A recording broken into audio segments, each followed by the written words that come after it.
Part 1, Batang pinalaya sa bangko dahil mukhang pulubi, anak pala ng bilyonaryo. Kwentong puso.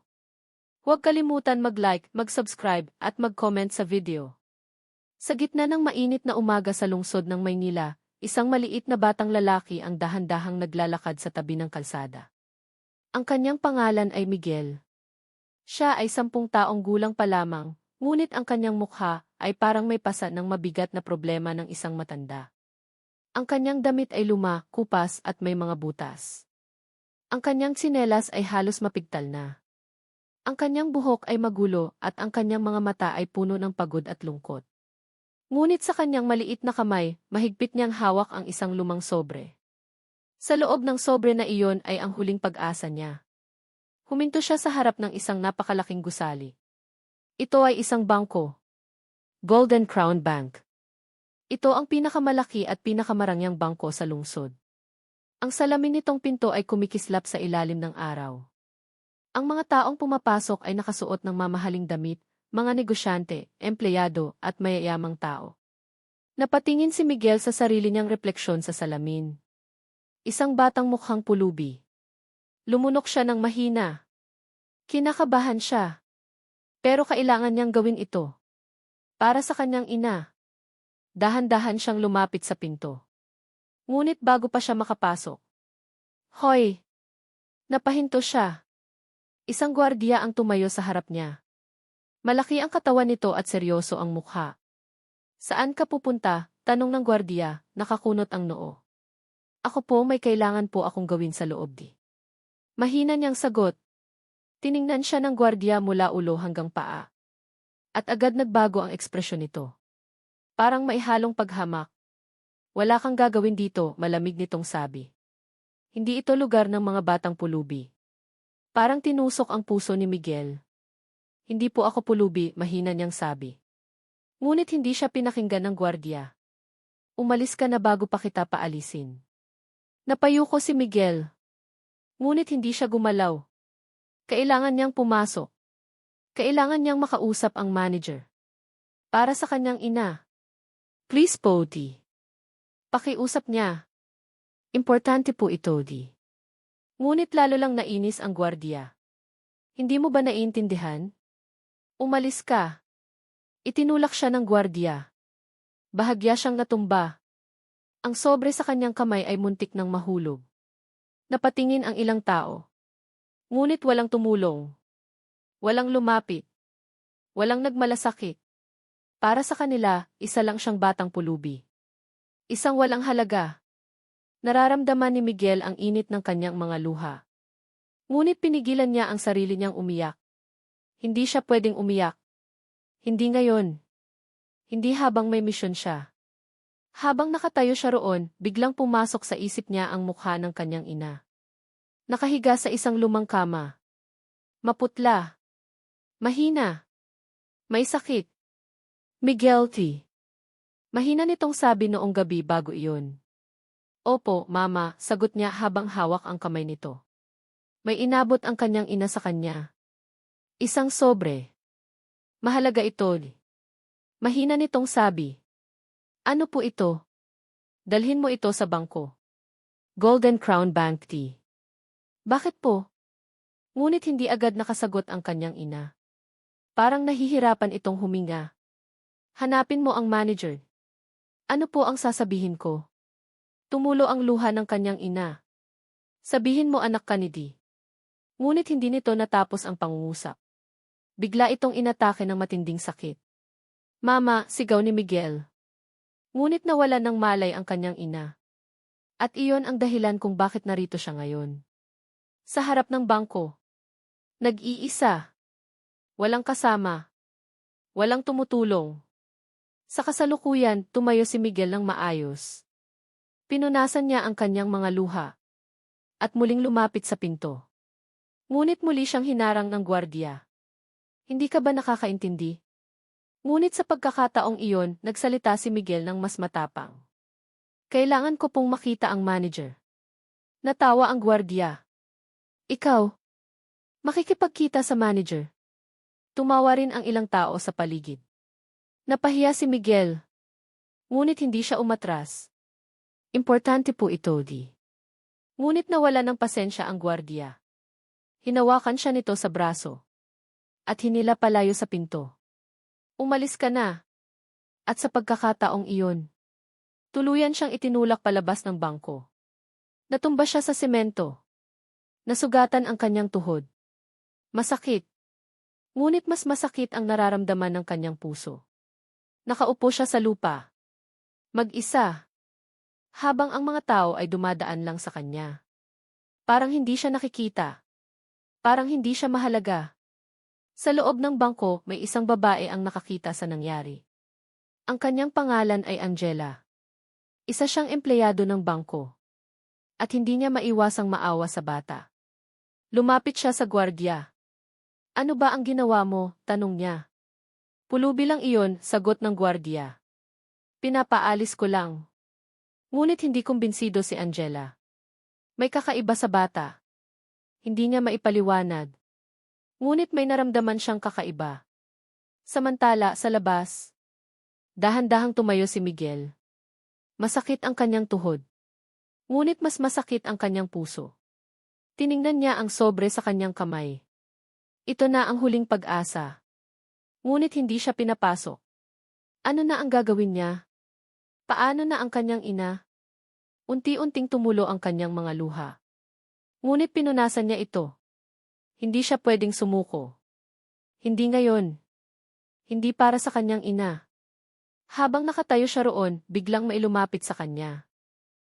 Hey, T. Nagulat siya.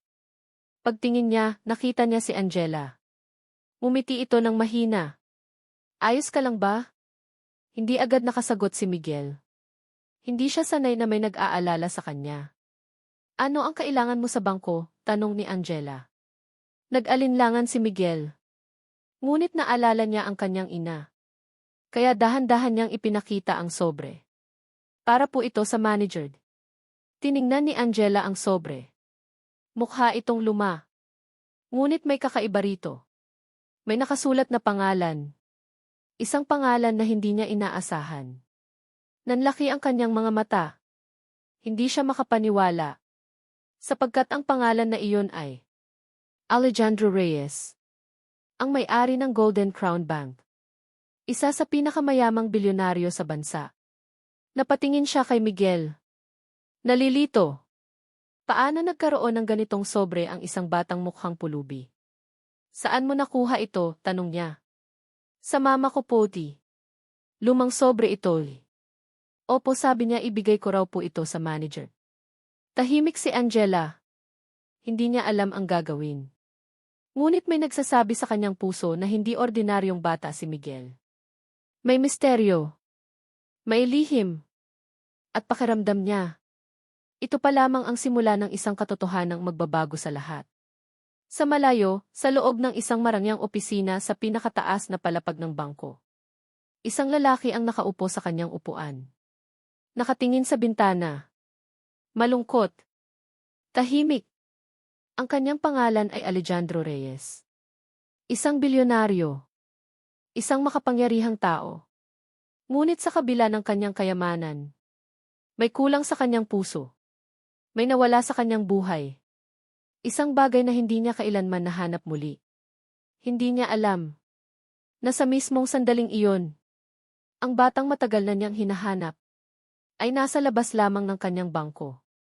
Pagod, nasugatan, at umiiyak. Ipagpapatuloy is Part 2. Part 2, batang pinalaya sa bangko dahil mukhang pulubi, anak pala ng bilyonaryo. Kwentong puso. Huwag kalimutan mag-like, mag-subscribe, at mag-comment sa video. Nanatiling tahimik si Angela habang nakatingin sa sobre na hawak ni Miguel. Ang kanyang puso ay mabilis na tumitibok. Hindi niya inaasahan na makakakita siya ng pangalan na iyon, isang pangalan na halos lahat ng empleyado sa bangko ay nirerespeto at kinatatakutan. Alejandro Reyes. Ang may-ari ng Golden Crown Bank. Ang lalaking bihirang makita ng mga ordinaryong empleyado. At ang lalaking may kapangyarihang baguhin ang buhay ng kahit sino. Napatingin si Angela kay Miguel. Isang maliit na bata. Payat. Madungis ang damit. May sugat sa tuhod. At may mga matang puno ng pag-asa at takot. Hindi ito ang itsura ng isang batang may koneksyon sa isang bilyonaryo. Ngunit naroon ang sobre. Isang bagay na hindi niya maipaliwanag. Miguel, tama ba? Mahina niyang tanong. Tumango ang bata. Opo. Sino ang mama mo? Sandaling natahimik si Miguel. Si Mama Elena po. Hindi pamilyar ang pangalan kay Angela. Ngunit may nararamdaman siyang hindi pangkaraniwan. Nasaan ang mama mo ngayon? Tanong niya. Napayuko si Miguel. Nasa bahay po, may sakit po siya. Biglang kumirot ang puso ni Angela. Naalala niya ang sarili niyang ina. Naalala niya ang mga panahong nahirapan din sila. At ngayon, nakatayo sa harap niya ang isang batang nag-iisa. Lumuhod si Angela upang maging kapantay ni Miguel. Huwag kang mag-alala, sabi niya ng mahina. Tutulungan kita. Nanlaki ang mga mata ni Miguel. Tutupo. Ngumiti si Angela. Opo. Sa loob ng bangko, muling pumasok si Angela kasama si Miguel. Ngunit agad silang napansin ng gwardiya. Ano ba, Ma'am Angela, sabi nito. Bakit mo pinapasok yan? Mahigpit ang boses nito. Parang hindi sang-ayon. Ngunit tumayo ng tuwid si Angela. Ako ang bahala sa kanya, matatag niyang sabi. Ngunit hindi pa rin kumbinsido ang gwardiya. Ma'am, baka magkaproblema tayo. Hindi na siya pinatapos ni Angela. Ako ang sasagot. Tahimik ang gwardiya. Wala na siyang nagawa. Sa unang pagkakataon, nakapasok si Miguel sa loob ng bangko. Ang kanyang mga mata ay puno ng pagkamangha. Napakalaki ng lugar.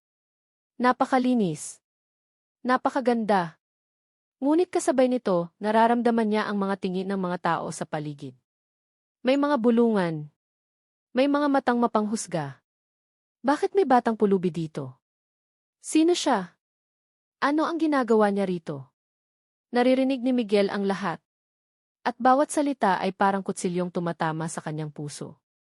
Ngunit nagpatuloy siya sa paglalakad. Kasama si Angela. Dinala siya ni Angela sa kanyang mesa. Umupo ka muna, sabi niya. Dahan-dahang umupo si Miguel. Mahigpit pa rin niyang hawak ang sobre. Parang natatakot siyang mawala ito. Samantala, tinitigan ni Angela ang sobre. May perma. May marka. At mukhang tunay. Hindi ito basta-basta.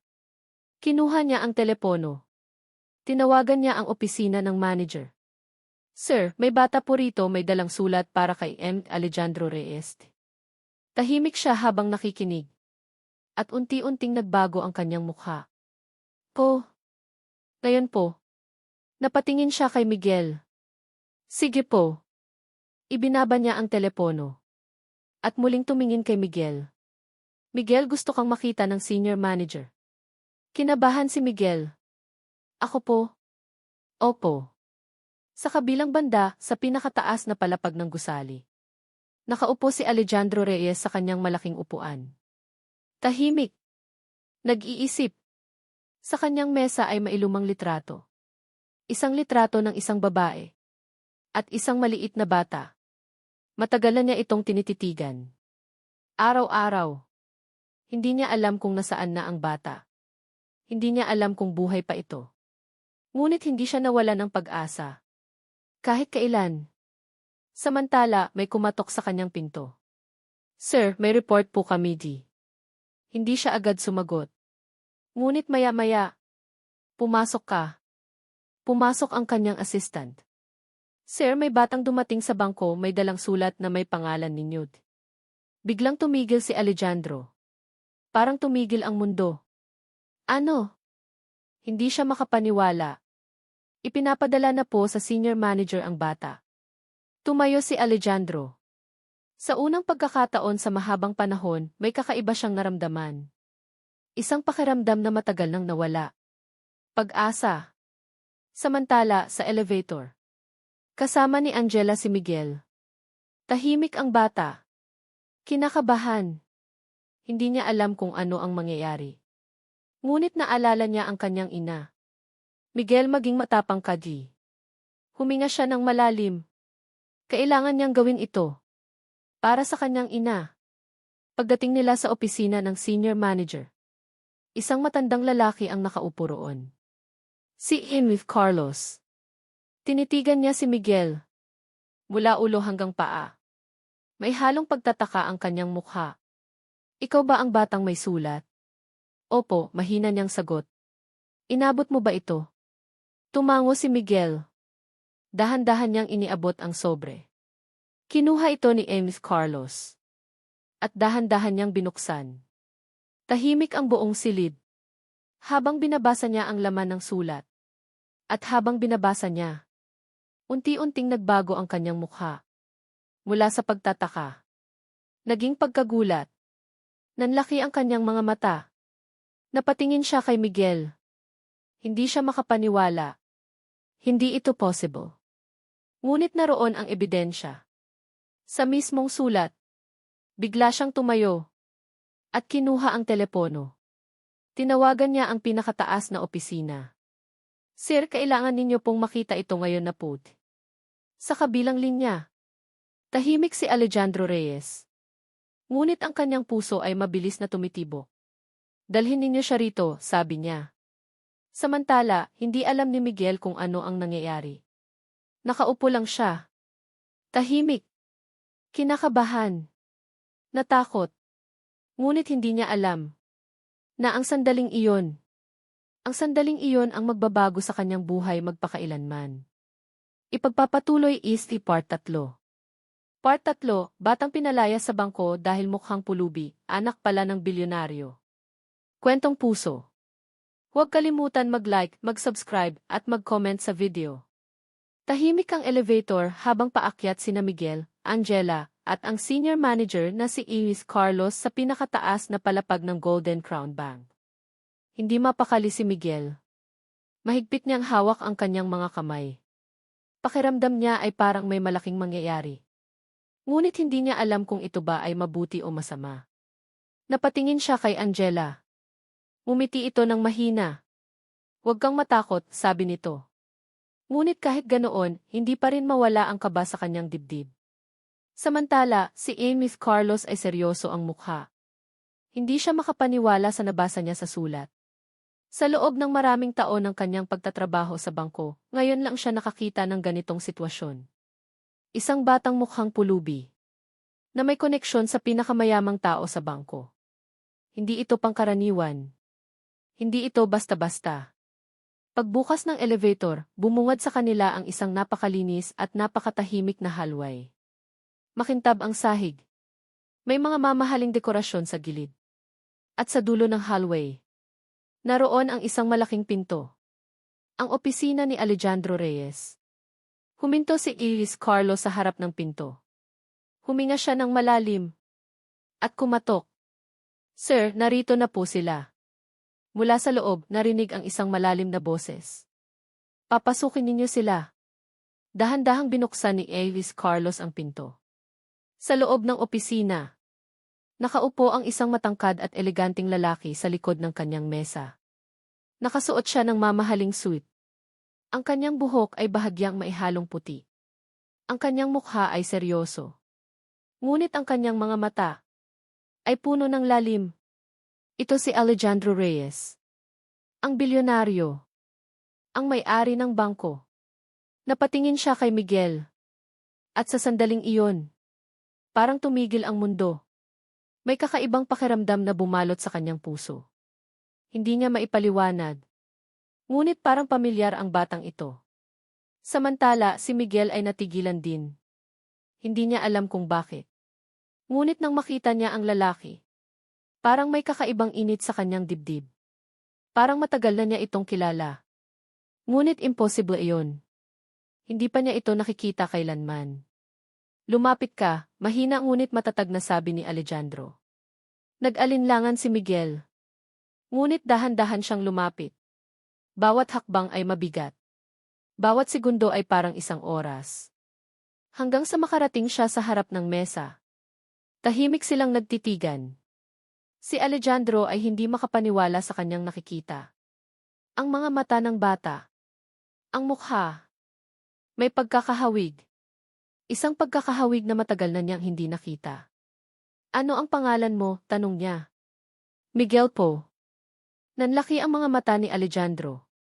Miguel. Ang pangalan na iyon. Ang pangalan na matagal na niyang hindi narinig. Buong pangalan mo. Miguel po. Miguel Reyes.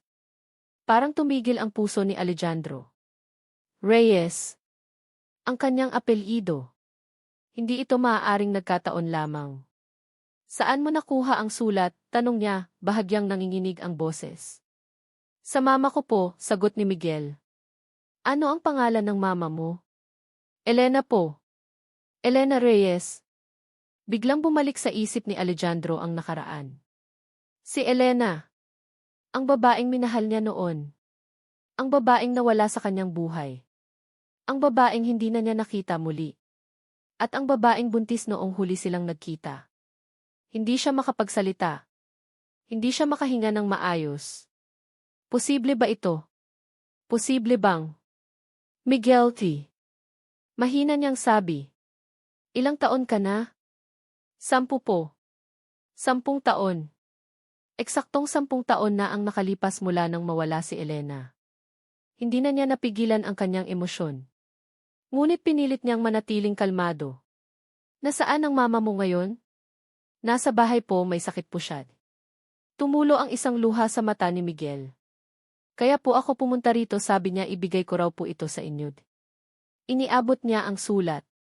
Kinuha iyon ni Alejandro. At muling binasa.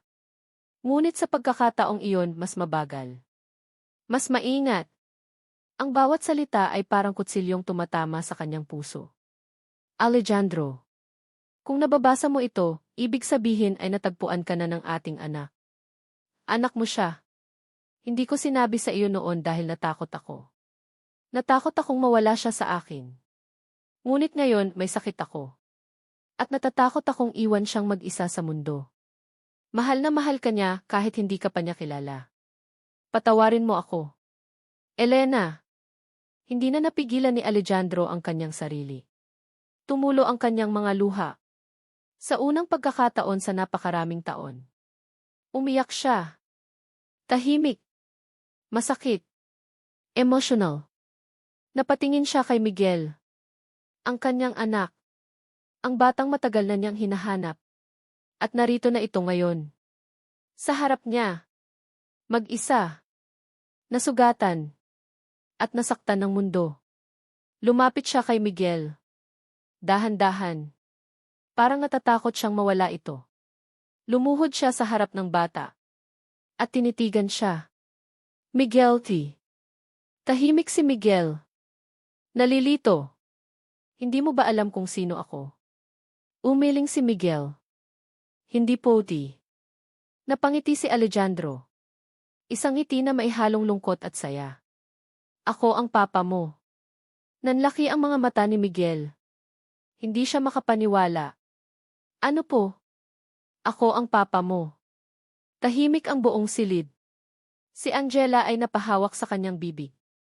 Hindi rin siya makapaniwala. Si Miss Carlos ay nanatiling tahimik. Alam niyang nasasaksihan niya ang isang napakahalagang sandali. Samantala, si Miguel ay hindi makagalaw. Hindi makapagsalita. Hindi makapaniwala. Papa, mahina niyang sabi. Tumango si Alejandro. Opo, anak ti. At sa sandaling iyon, ang batang itinuring ng lahat na pulubi ay hindi pala isang pulubi. Siya ay anak ng isang bilyonaryo. Ngunit hindi pa tapos ang lahat. Sapagkat ang pinakamahalagang laban ay nagsisimula pa lamang. Ang laban upang iligtas ang kanyang ina. Ipagpapatuloy Easty Part 4. Part 4, batang pinalaya sa bangko dahil mukhang pulubi, anak pala ng bilyonaryo. Kwentong puso. Huwag kalimutan mag-like, mag-subscribe, at mag-comment sa video. Matapos ang nakakaantig na muling pagkikita nina Alejandro at Miguel, nanatiling tahimik ang silid. Ang emosyon ay mabigat, halos masikip sa hangin. Si Miguel ay nakaupo pa rin sa kanyang upuan, hindi pa rin makapaniwala sa kanyang narinig. Ang kanyang papa, isang bilyonaryo, ay nasa harap niya, at siya ay anak nito. Ngunit habang ang kagalakan ay dumarating, may alon ng pangamba na sumasalubong sa kanyang puso. Iniisip niya ang kanyang ina, si Mama Elena, na nasa bahay, may sakit at naghihintay sa kanyang tulong. Miguel, malumanay na sabi ni Alejandro, alam kong marami kang tanong at marami akong ipapaliwanag sa iyo, pero bago natin gawin iyon, kailangan muna nating alamin ang kalagayan ng nanay mo. Po. Mama po, masama po ang pakiramdam niya, mahina na sabi ni Miguel. Ang kanyang mga mata ay nanlulumon sa luha. Hindi niya po kaya mag-isa di. Tumango si Alejandro at marahang hinawakan ang balikat ng kanyang anak. Hindi ka nag-iisa, anak. Pangako ko aalagaan natin si Mama. Tutulungan natin siya. Napahawak sa kanyang puso si Miguel. Hindi niya inaasahan na ganito kabilis makakaramdam ng tiwala sa isang tao. Ngunit ang mga mata ni Alejandro ang kanyang halik ng tinig, ang init ng kanyang mga salita parang nagbibigay ng lakas sa bata. Ngunit bago sila makaalis, napatingin si Alejandro kay Angela at Carlos. Kailangan nating maging maingat. Hindi pamilyar sa publiko ang tungkol sa batang ito. Kung malalaman ng media o ng ibang tao ang tungkol dito, pwede itong maging masalimuot. Tumango si Angela, naiintindihan ang bigat ng sitwasyon. Opo, sir. Tutulungan ko po si Miguel. Huwag kayong mag-alala. Sa silid na iyon, nabuo ang plano. Una, aalamin nila ang kalagayan ni Mama Elena. Ikalawa, gagawa ng hakbang upang mapangalagaan siya. At ikatlo, ipakikilala kay Miguel ang kanyang bagong buhay at ang mga responsibilidad at pribilehiyo na kaakibat nito. Paglabas nila ng opisina, pumasok sila sa isang maluwang na kotse na nakahanda sa labas. Sa biyahe, tahimik ang bata. Panandalian niyang hinawakan ang sobre na dati niyang hawak. Dito niya muling naalala ang bawat araw ng hirap, ang pagtitiis sa gutom, ang panunumbat ng mga tao sa kanya sa kalsada at ang kawalang pansin ng mga empleyado sa bangko kanina. Ano po ang plano natin sa mama ko? Tanong ni Miguel habang tumitingin sa malawak na bintana. Una, aalamin natin ang eksaktong kalagayan niya, sagot ni Alejandro. May mga doktor na susuri sa kanya at aayusin natin ang lahat ng kanyang pangangailangan. Tumango si Miguel, ngunit may halong pangamba. Po, hindi po ba masyado mabilis ang lahat? Baka po hindi niya ako maintindihan. Ngumiti si Alejandro. Huwag kang mag-alala. Papaliwanag natin sa kanya lahat. At higit sa lahat, ikaw ay nandito na para sa kanya. Iyan ang mahalaga. Pagdating nila sa bahay ni Mama Elena, natagpuan nila ito na nakahiga sa kama, mahina ang katawan at palatandaan ng matinding karamdaman. Napansin agad ng bata ang pagkahapo at panghihina ng kanyang ina. Napaluha si Miguel at marahang pinisil ang kamay ni Mama Elena. Mama, nandito na po ako, mahina ngunit may halong ligaya ang tinig niya. Tumingin si Mama Elena sa kanyang anak. Ang kanyang mga mata ay namumula sa luha. Miguel, anak ko di. Wika niya. Paano napunta ka rito, bakit di? Huwag po kayong mag-alala, Mama, sabi ni Miguel. Huwag po kayong matakot. Papa po natin ay nandito na. Dahan-dahang pumasok si Alejandro sa kwarto. Tahimik siyang tumayo sa tabi ng kama. Elena, mahina ngunit may init ang tinig niya, anak natin ay ligtas na at nandito na rin ako. Nanlaki ang mga mata ni Mama Elena. Nagulat siya. Napalapit siya kay Miguel at niyakap ito ng mahigpit. Pagkatapos ay tumingin kay Alejandro. Alejandro, di. Mahina niyang wika. Hindi ko inakalang ikaw, di. Ngunit hindi na niya natapos ang salita. Ang emosyon ay bumalot sa kanya. Ang mga taon ng pangulila, ng takot at kalungkutan gayon ay tila naglaho kahit pansamantala. Miguel ay nakatingin sa dalawang taong pinakamahalaga sa kanyang buhay. Sa sandaling iyon, naintindihan niya na ang kanyang pakikipagsapalaran ay hindi pa tapos. Marami pa siyang kailangang matutunan at gawin. Ngunit sa unang pagkakataon sa kanyang buhay, ramdam niya ang init ng pamilya, ang suporta ng mga taong nagmamahal sa kanya. Sa mga sumunod na araw, nagsimula ang bagong yugto sa buhay ni Miguel. Nagkaroon siya ng personal na doktor para sa kanyang ina. Mayroong espesyal na tutor para sa kanya upang hindi siya mahuli sa pag-aaral. Bawat hakbang ay maingat na pinaplano ni Alejandro, upang ang batang iyon, na dati ay tila wala sa mundo ng mayayaman, ay unti-unting maihanda sa bagong buhay. Ngunit sa kabila ng lahat ng ito, may isang hamon na humahadlang sa kanila, ang nakaraan ni Miguel. Maraming taon siyang naglakad sa kalye, nagtiis sa gutom, at nakipaglaban sa mga taong walang malasakit sa kanya. Ang mundo ay naging masalimuot sa kanyang murang edad. Ang kanyang puso ay puno ng takot, galit at pangamba. Ngunit ngayon, may pagkakataon siyang baguhin ang lahat. May pagkakataon siyang makamit ang buhay na karapat-dapat sa kanya. Si Angela ay nanatiling malapit kay Miguel. Hindi siya basta-basta aalis sa tabi ng bata. Alam niya ang bigat ng emosyon na nararanasan ng bata. At alam niya rin ang responsibilidad na nakaatang sa kanya bilang isang tagapangalaga sa panandaliang panahon. Miguel, sabi niya sa isang sandali habang nakaupo sa tabi niya, alam kong mahirap ang lahat pero huwag kang matakot. Narito kami para sa iyo. Tumango si Miguel. Opo, salamat po. Ngunit sa kanyang isip, patuloy na bumabalik ang tanong, ano ba talaga ang nangyari sa kanyang pamilya sa nakaraan?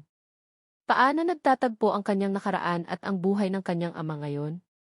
Sa parehong panahon, sa opisina ni Alejandro, iniisip niya kung paano niya dapat ipakilala si Miguel sa mundo. Hindi lang ito basta reunion ng ama at anak. Kailangan din niyang siguraduhin na magiging ligtas ang bata sa publiko, sa media, at sa lahat ng taong maaaring makapinsala sa kanya. Ang mga empleyado sa bangko ay nagsisimula ng magtanong. Bakit may batang pumasok sa opisina ni A.V. Reyes? Ngunit Alejandro ay determinado. Ito ay aking anak, wika niya sa mga nakapaligid. At hindi ito bagay na pwedeng ipagkaila. Protektahan ninyo siya. Sa kabila ng mga bagong pamumuhay, may isa pang aspeto ng buhay ni Miguel na kailangang harapin, ang kanyang sariling emosyonal na trauma. Hindi madaling palitan ang maraming taon ng paghihirap at pangungulila. Ang kanyang puso ay may bakas ng sakit, galit at pangungulila sa mundong hindi siya pinahalagahan. Ngunit unti-unti, sa tulong ng kanyang ama, ina, at ni Angela, natutunan niyang magtiwala muli. Natutunan niyang buksan ang puso para sa pagmamahal. At higit sa lahat, natutunan niyang ang pamilya ay hindi lamang tungkol sa dugo, kundi tungkol sa pagkakaunawaan, pangangalaga, at pag-aaruga sa isa't isa. Ngunit hindi pa rin tapos ang kwento. Sa labas ng bahay at bangko, may mga taong nagmamasid. May mga taong nagbabalak. May mga taong nais samantalahin ang sitwasyon ni Miguel. At sa bawat hakbang na gagawin niya, kailangan niyang maging maingat. Ang buhay na ito, ang bagong simula, ay puno ng mga hamon. Ngunit para kay Miguel, ito ay pagkakataon para baguhin ang kapalaran. Sa gabi, habang nakahiga si Miguel sa kanyang bagong kwarto, tinignan niya ang litrato ng kanyang ina at ni Alejandro. Sa puso niya, may halo ng lungkot, takot at pag-asa. Alam niyang marami pang pagsubok ang darating. Ngunit sa unang pagkakataon sa mahabang panahon, ramdam niya ang pagmamahal. Ramdam niya ang isang pamilya. At sa puso niya, may pangako, hindi na niya hahayaan ang sakit at pangulila na muling sumakop sa kanyang buhay. Sa tulong ng kanyang ama at ina, magsisimula siya ng bagong buhay. Ipagpapatuloy EST Part 5. Part 3, Batang pinalaya sa bangko dahil mukhang pulubi, anak pala ng bilyonaryo. Kwentong puso. Huwag kalimutan mag-like, mag-subscribe, at mag-comment sa video. Tahimik ang elevator habang paakyat sina Miguel, Angela, at ang senior manager na si Iris Carlos sa pinakataas na palapag ng Golden Crown Bank. Hindi mapakali si Miguel. Mahigpit niyang hawak ang kanyang mga kamay. Pakiramdam niya ay parang may malaking mangyayari. Ngunit hindi niya alam kung ito ba ay mabuti o masama. Napatingin siya kay Angela. Ngumiti ito ng mahina. Huwag kang matakot, sabi nito. Ngunit kahit ganoon, hindi pa rin mawala ang kaba sa kanyang dibdib. Samantala, si Amy Carlos ay seryoso ang mukha. Hindi siya makapaniwala sa nabasa niya sa sulat. Sa loob ng maraming taon ng kanyang pagtatrabaho sa bangko, ngayon lang siya nakakita ng ganitong sitwasyon. Isang batang mukhang pulubi, na may koneksyon sa pinakamayamang tao sa bangko. Hindi ito pangkaraniwan. Hindi ito basta-basta. Pagbukas ng elevator, bumungad sa kanila ang isang napakalinis at napakatahimik na hallway. Makintab ang sahig. May mga mamahaling dekorasyon sa gilid. At sa dulo ng hallway, naroon ang isang malaking pinto. Ang opisina ni Alejandro Reyes. Huminto si Iris Carlos sa harap ng pinto. Huminga siya ng malalim. At kumatok. Sir, narito na po sila. Mula sa loob, narinig ang isang malalim na boses. Papasukin ninyo sila. Dahan-dahang binuksan ni Elvis Carlos ang pinto. Sa loob ng opisina, nakaupo ang isang matangkad at eleganteng lalaki sa likod ng kanyang mesa. Nakasuot siya ng mamahaling suit. Ang kanyang buhok ay bahagyang maihalong puti. Ang kanyang mukha ay seryoso. Ngunit ang kanyang mga mata ay puno ng lalim. Ito si Alejandro Reyes. Ang bilyonaryo. Ang may-ari ng bangko. Napatingin siya kay Miguel. At sa sandaling iyon, parang tumigil ang mundo. May kakaibang pakiramdam na bumalot sa kanyang puso. Hindi niya maipaliwanag. Ngunit parang pamilyar ang batang ito. Samantala, si Miguel ay natigilan din. Hindi niya alam kung bakit. Ngunit nang makita niya ang lalaki, parang may kakaibang init sa kanyang dibdib. Parang matagal na niya itong kilala. Ngunit imposible iyon. Hindi pa niya ito nakikita kailanman. Lumapit ka, mahina ngunit matatag na sabi ni Alejandro. Nag-alinlangan si Miguel. Ngunit dahan-dahan siyang lumapit. Bawat hakbang ay mabigat.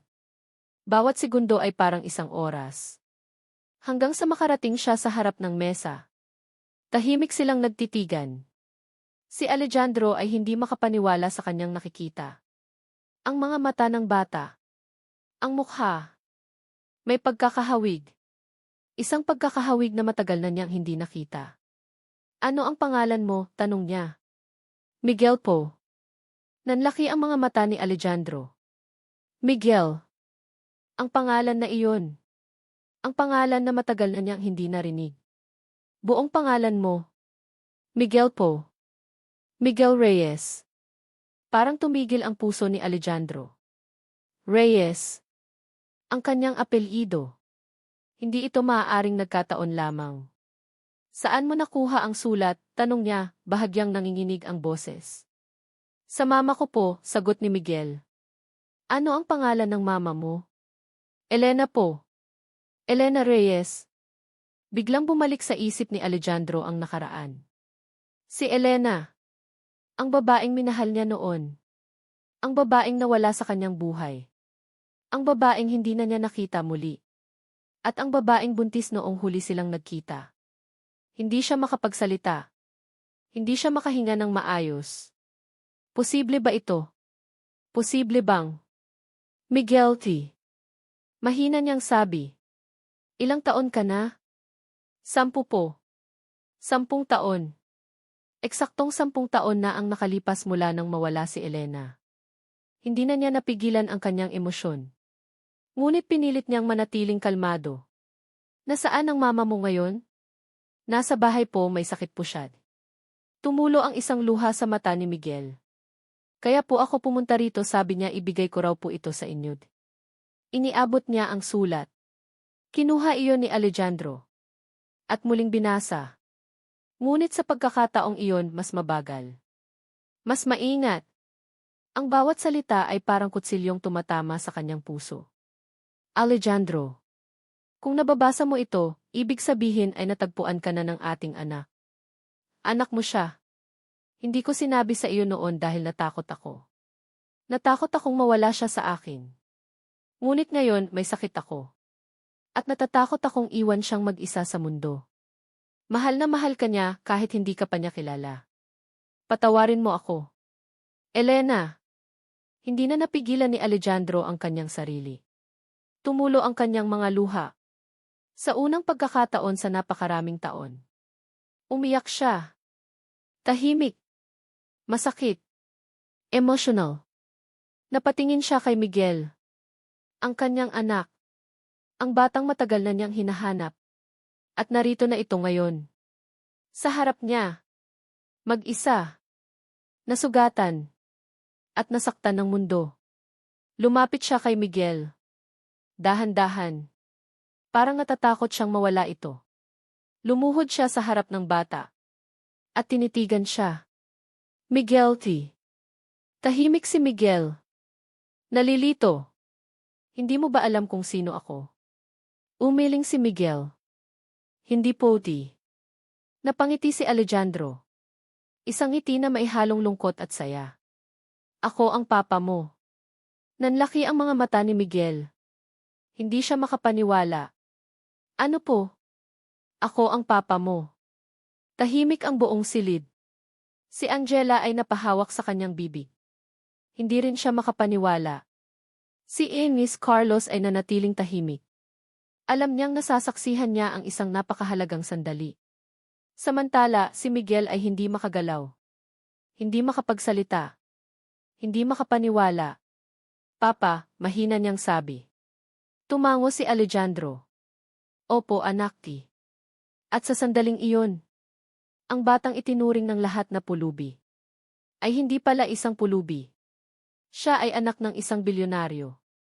Ngunit hindi pa tapos ang lahat. Sapagkat ang pinakamahalagang laban ay nagsisimula pa lamang. Ang laban upang iligtas ang kanyang ina. Ipagpapatuloy Part 4.